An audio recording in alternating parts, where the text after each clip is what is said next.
What we'd just like to have is a discussion about what the architecture community is hearing from their clients and among their own people. What should we be looking forward to in the future? Hopefully building buildings in a healthy and safe way. So Mike, if you would, lead things off. Good afternoon. Thank you, Paul, and thank you, Tracy. I'm Mike DeRouin. I'm president of FitzGerald Associates Architects. Happy to be here today to talk with you about some of the things that we've learned and some of the things that we are learning. About a month or so, we did an informal survey of people that are living in apartments, and we found something very interesting. And that is, it's about a 50-50 split on whether or not people feel like they should be living in apartments or will want to live in apartments in the future. You know, this has led to a lot of interesting discussion about what things are we going to see that are different in apartment living. I think some of us have made do easier than others. Some of us are working from our kitchen tables. Some of us are working from a spare bedroom, and some of us are working from our bedrooms. And that has been certainly a challenge for anyone, not to mention the compounded population of everyone being at home and working on top of one another. And in apartment living, one of the things that we're seeing that is going to be necessary to really consider is just how do all of those feelings about working from home, how are they going to impact the residence that you live in, whether it be an apartment, a townhome, a single family, a mid-rise, a high-rise. And within those spaces, are there amenities that have been shut down, like in some of the buildings, and how will those things be impacted in ways that they can be used? One of the key components to all of this conversation, we believe, is going to be focused and centered around healthy living. And there's two programs, FitWell and Well Buildings, that many of you may be familiar with, and we're certainly becoming more in depth with our familiarity of both of those programs and how they will impact multifamily design. The lack of willingness for all of us to ride in an elevator mean that there's more of an acceptance of turning one of what was considered just an exit stair that no one will walk in into something that needs to be a focused feature for transporting people throughout the building.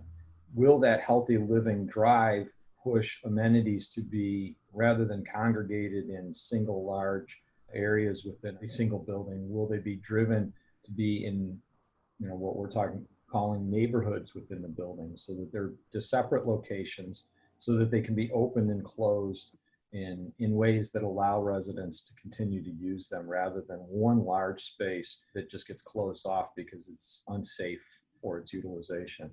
And will those neighborhoods within a building be interconnected by stairs to encourage residents to use them and add to their own wellness rather than taking an elevator?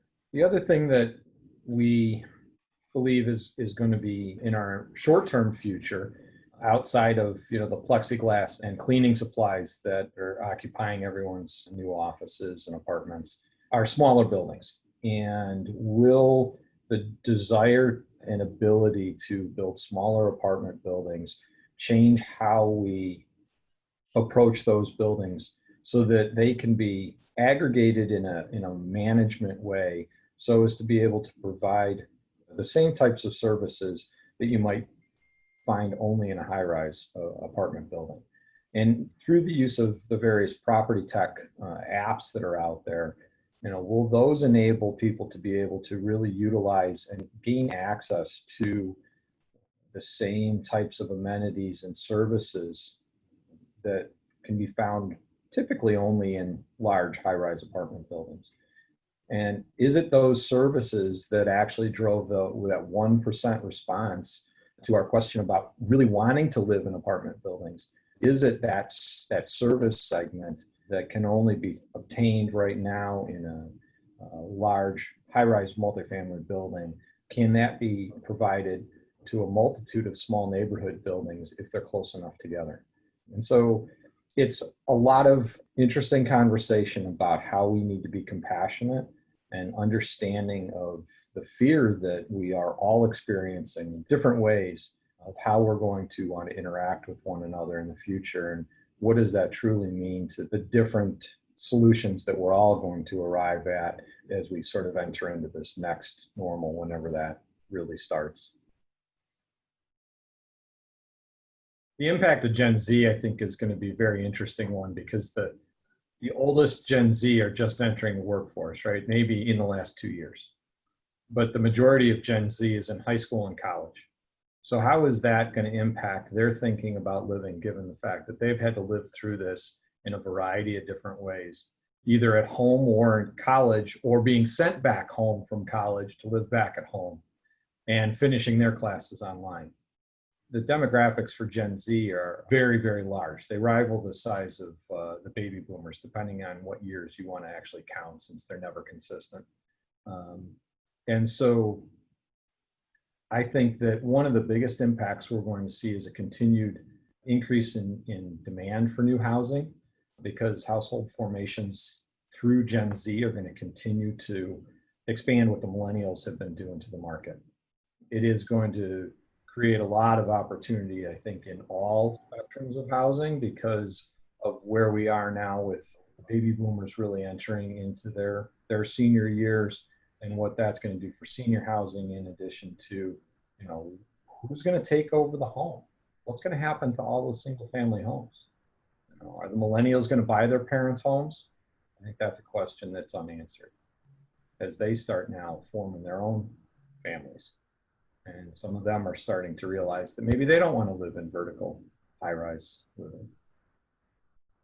Developers and investors, how are they responding as far as projects are concerned? Have we as architects been able to convince them to resume projects, funding? What are their fears and apprehensions? What is your overall observation about the market for multifamily, I assume?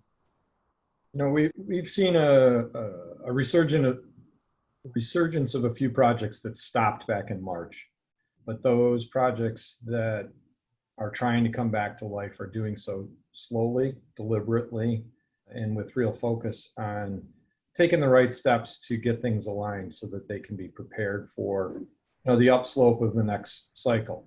It will happen. It's just a matter of time, but they're in A-plus locations. And so I've been saying, it goes back to the old axiom of real estate is location, location, location is going to drive the first projects back to the market.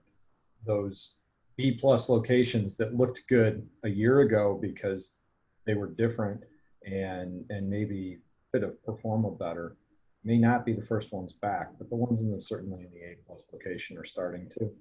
Anybody with a long enough lens to look at the life cycle of one of these developments, it takes a year to get the zoning completed, right? I think we can all kind of agree that that's about how long it takes for these things to gestate. No matter how hard we push them, we might be able to shorten that by some number of months. But anyone that's still looking at investment grade apartment building has got to be looking at the long term and realizing that this is passing, it will pass, and we will move forward again. How quickly they'll all, pony up to move beyond just a zoning effort remains to be seen. I do think that it also is, and this may seem counter to what you're reading and hearing about city hotspots, but I think it also, because of people really considering their commutes, I think it's going to continue to drive urbanization and cities. All the benefits of living in a city are still there. Being able to have access to the cultural events, the shopping needs, the playful needs, and the work needs all come from living in a city. I don't see that trend reversing. I think the only thing that will change is some of the positive aspects that everyone, that will be a more healthy living for all of us.